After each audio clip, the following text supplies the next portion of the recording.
Luna's Bedtime Stories. The Woodcutter and the Heavenly Maiden is a Korean folktale that explains why roosters crow at the sky. This version has been slightly modified for creative purposes. In a quaint Korean village nestled between rolling hills and a dense forest, there lived a kind-hearted woodcutter named Joon, who spent his days chopping wood and collecting kindling to sell in the village market. Joon, the humble woodcutter, lived alone with his mother. His ancestors had been caretakers of the lush forest for generations, and the family's connection with the natural world ran deep in their veins. Joon, the humble woodcutter, shared a close and tender relationship with his elderly mother. Despite the hardships they faced, their small cottage in the village echoed with laughter, warmth, and the comforting aroma of home-cooked meals. Joon especially loved his mother's pumpkin porridge. She was a wise and resilient woman who had weathered the storms of life with grace. She imparted invaluable lessons to Joon, instilling in him a deep respect for nature and a compassionate spirit. From a young age, Joon exhibited a natural affinity for plant life and animal life. His childhood was spent exploring the vibrant flora and fauna that surrounded his village. As he grew older, Joon's love for the forest blossomed into a profound respect for all living beings. Joon's household, however, faced financial hardships, and he took on the responsibility of providing for both him and his mother. With an old axe inherited from his father, Joon ventured into the heart of the forest each day, carefully selecting fallen branches and deadwood to clean up and sell. His skillful hands ensured a sustainable and responsible approach to woodcutting, leaving the ecosystem undisturbed. Despite the challenges, Joon maintained a positive outlook on life. His genuine kindness earned him the admiration of the villagers and the respect of the woodland creatures. The animals seemed to sense Joon's benevolence, often accompanying him on his daily journeys through the forest. One crisp autumn morning, as Joon ventured into the heart of the forest, he heard a soft, pitiful meowing. Following the sound, he discovered a small, injured cat with a coat as black as the night sky. The poor creature had a wounded paw and seemed to be in distress. Joon's heart swelled with empathy, and without hesitation, he cradled the injured cat in his arms. The cat, whom Joon named Luna, had a sweet personality. Joon tended to Luna's wounds, and the bond between them deepened. Luna, with her ethereal beauty and silent grace, seemed to bring a touch of magic into Joon's life. Determined to help the creature heal, Joon decided to take the cat home and provide her with a safe haven. As days passed, the bond between Joon and the cat deepened. Luna proved to be a grateful and affectionate companion. Luna would curl up by the fireplace as Joon worked, and the two formed a friendship that went beyond words.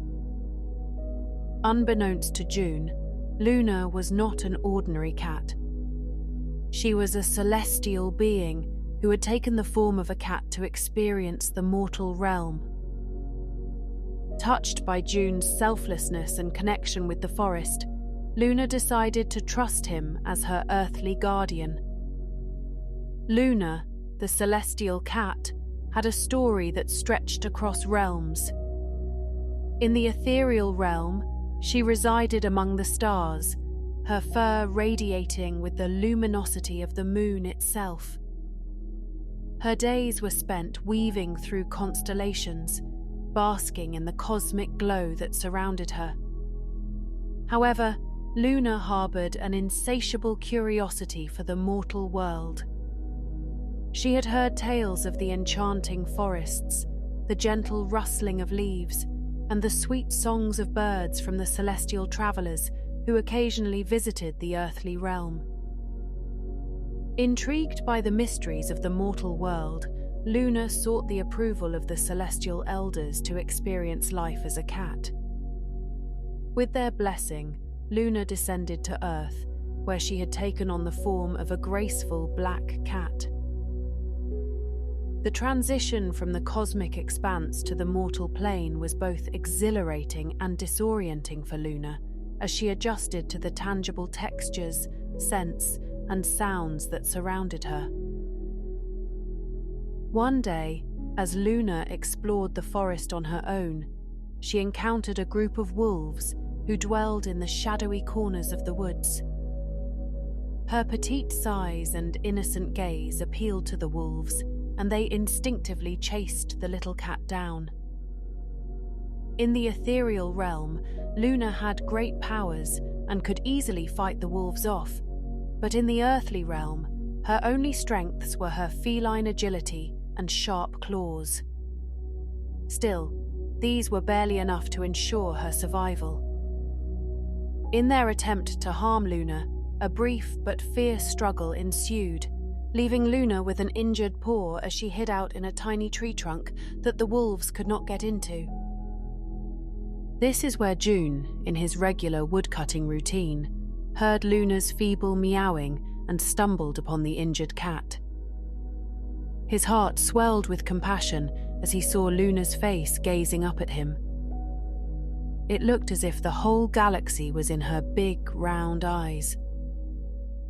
As Joon nursed Luna back to health, the celestial cat's appreciation for the mortal world deepened. Drawn to his gentle aura and his profound connection with nature, Luna decided to observe and learn from Joon.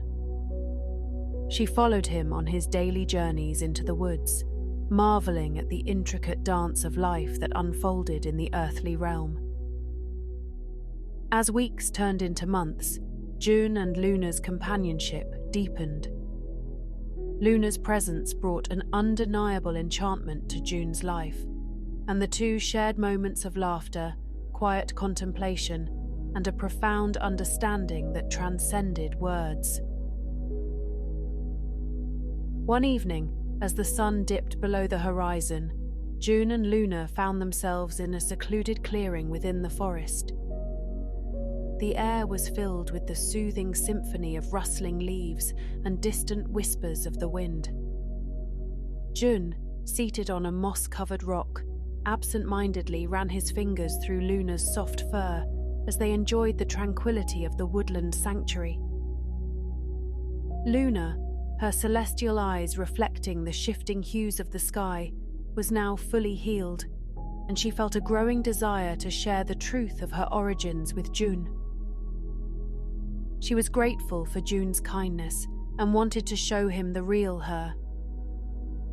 With a graceful movement, Luna jumped to the floor and stepped back, her gaze fixed on Joon's curious eyes. As Joon looked upon her, slightly confused, he noticed a subtle shimmer in Luna's fur, as if the moonlight itself was coursing through her being.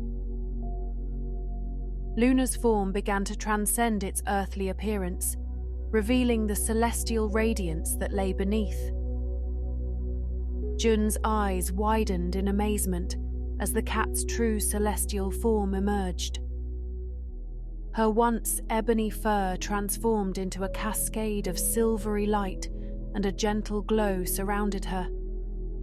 Stars seemed to twinkle from within her, and the air hummed with a harmonious melody that resonated with the cosmos. "Luna," Joon whispered in awe, his voice barely audible in the presence of such celestial majesty. Joon, though initially stunned, felt a profound sense of privilege and honor at being chosen by such a magical being. He extended his hand towards Luna, the tips of his fingers grazing the ethereal glow that surrounded her. But this was not the end of Luna's show. Touched by Joon's selflessness, she felt an overwhelming desire to repay him for his kindness. She recognized the struggles that Joon faced in providing for his mother, and she sought to bring blessings and prosperity into his life. "Joon," Luna began, letting him in on a big secret that would change his life. "You saved me from peril and gave me a home in a foreign land. I am greatly indebted to you. There is something I want to share with you that I think will benefit you greatly. It is a small token of my appreciation." Joon listened intently, although he had never felt that Luna owed him anything. Luna continued with her thanks. "There is a secret lake up at Diamond Mountain. Go there tomorrow night when the moon is full, and you will see 3 heavenly maidens bathing there. As they bathe, they will drape their silky undergarments over the pine trees along the shore. Ensure they remain unaware of your presence, then discreetly seize one of these garments. Later, as they finish their bath, one of them will be unable to ascend to heaven. Approach the maiden warmly, extend your greetings, and she will accompany you home. You may have a prosperous and abundant life with her, but you must follow one instruction to ensure your family's happiness. Do not give back her celestial garments until after you have 3 children together." Luna's celestial body then vanished into thin air, and Joon wondered if he had just imagined the whole thing. It was a lot of information at once, and Joon quickly fell into a deep slumber. When he woke up the next morning, there was no trace of Luna's celestial being, but Joon decided to believe in what he witnessed and set out for Diamond Mountain that evening. Much to his surprise, he saw 3 ethereal beauties bathing by the lake Luna had told him about. Joon followed Luna's instructions specifically, and by the end of it, he witnessed 2 of the maidens flying back up to heaven, while one was left behind still searching for her silky undergarments. She promised her sisters she would be close behind them as soon as she found her clothes. But little did she know, they were actually in Joon's possession. After an hour of searching, Joon emerged from the bushes and engaged in conversation with the maiden, whose name was Yumi. She was quickly drawn to his sweet, gentle nature and believed he meant her no harm. On the other hand, Joon had been immediately captivated by her celestial beauty. He promised to take care of her down in this earthly world until she could return back home.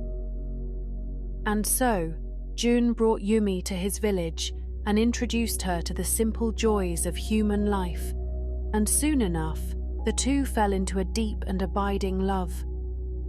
Weeks turned into months, and the 2 decided to unite their lives in marriage. Luna, the wise guide, watched the special ceremony from afar, witnessing the union she had indirectly orchestrated. In the years that followed, Joon and Yumi built a life together. They had 2 children, a son and a daughter, who inherited a perfect blend of their parents' earthly and celestial traits. The family lived harmoniously, with the children growing up surrounded by love, laughter, and the enchanting tales of their mother's origins. But one day, when the children were asleep, Joon found Yumi crying alone in their bedroom. As he watched his wife sob, he felt an unbearable pain and sadness for her. "What's wrong, my dear?" Joon asked gently. Their life together was so magical to him, he could not imagine what was making her so distraught. "I miss my sisters," Yumi wailed. "I miss my parents. I miss my home. I haven't spoken to any of them in years, and none of them know what I have been up to. They are probably worried sick about me after all this time." A huge wave of guilt flushed over Joon, and he decided to confess the secret he had been harboring so long. He ignored Luna's initial instruction to wait until they have 3 children. He felt secure enough in his relationship with Yumi that he believed their marriage would be all right either way.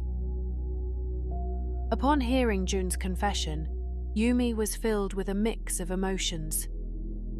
She was angry at Joon for lying to her, but also relieved that he had his garments in his possession. This meant a chance at returning home.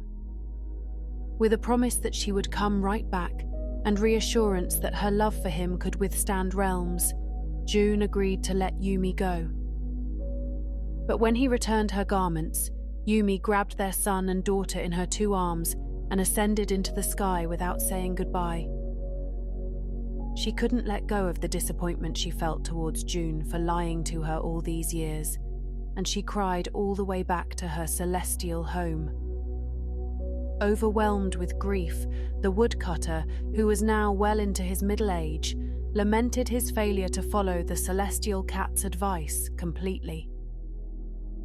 Desperate to reunite with his wife and children, Joon sought solace back on Diamond Mountain. Fortunately, Luna reappeared and revealed a way he could reach heaven. Luna had been watching Joon's family blossom all this time and was disappointed that the woodcutter didn't bid her instruction. But the celestial being had a solution to his problem. She instructed Joon to visit the lake on another night and wait for a bottle gourd to descend on a rope from the sky. The Heavenly Maidens used it to fetch water for bathing. Once he spotted the bottle gourd, Joon was to empty the water quickly and climb into it. The maidens would pull it up, unaware of his presence. This was his only chance to see his family again. Following Luna's guidance, Joon successfully ascended to heaven. However, the Heavenly Maidens detected his presence, noting the scent of a mortal man in their ethereal world. When questioned, he explained his longing for his family, and they brought him before the Heavenly King. To his astonishment, he discovered that his wife Yumi was the daughter of the Heavenly King. Permitted to stay in the Heavenly Kingdom, the woodcutter enjoyed a blissful life for many more years. Yet one day, a yearning for his mother, who still stay alone on Earth, arose. Despite his wife's warnings, he insisted on visiting her. Joon pleaded with Yumi. "I just want to see Mother one more time. Then I will return to your ethereal world, my dear. I will say my goodbyes to her and come back to you. I just want Mother to know we are doing all right." Yumi, who understood the feeling of longing for home, provided him with a dragon horse. However, she cautioned him not to dismount, as doing so would prevent his return. During the visit, Joon's mother was relieved to see her son and happy to hear that he was able to find his wife. Though she would live a lonely life without them, she simply wished for their happiness and supported their decision to stay in the other realm. Before Joon prepared to return back to the celestial world, his mother offered him his favorite pumpkin porridge. She pleaded with him to have it one last time before he left for the skies. But Joon was in a rush to return to his wife and children, and in the midst of accepting his mother's gesture, clumsily spilled some porridge on the dragon horse's back. Startled, the creature kicked his heels back and flew into the sky, leaving Joon stranded on Earth. The poor woodcutter sought Luna out once again, but she was out of tricks. She explained that the Heavenly Maidens stopped bathing in the secret lake by Diamond Mountain and stopped fetching water from their bottle gourd as well, because they were afraid of more mortals stealing their clothes or hitching a ride to the ethereal realm. Joon regretted not heeding Luna's initial instructions. He had not only lost his wife, but his son and daughter. Overcome with sorrow, he gazed at the sky daily, hoping one day he may see his wife peeking through the clouds. As the woodcutter's mortal life came to an end, consumed by the weight of his unfulfilled longing and sorrow, his spirit underwent a transformation into a new existence, a vibrant and tenacious rooster. This mysterious metamorphosis became woven into the fabric of folklore, leaving behind a tale that transcended generations. In his new form, the rooster inherited not only the vibrant feathers and proud stature, but also the unyielding spirit of the woodcutter. It was marked by an inexplicable determination and displayed an uncanny tendency to climb to the highest points of roofs or perches each morning. As the sun began to cast its first rays, with its neck stretched towards the sky, the rooster would echo forth a resounding crow that rang through the entire town. The villagers, in awe of this ritualistic display, began to spin tales of the woodcutter's spirit residing within this rooster. It was believed that the rooster, now a symbol of his unquenchable yearning for the heavens, carried on the quest for the highest place, forever reaching, forever aspiring. The local villagers speculated this was Joon's undying desire to transcend earthly boundaries and reunite with his celestial family. And so, the Korean folktale, The Woodcutter and the Heavenly Maiden, tells the story of why roosters crow at the sky and serves as a symbolic homage to the woodcutter's unfulfilled journey. The end.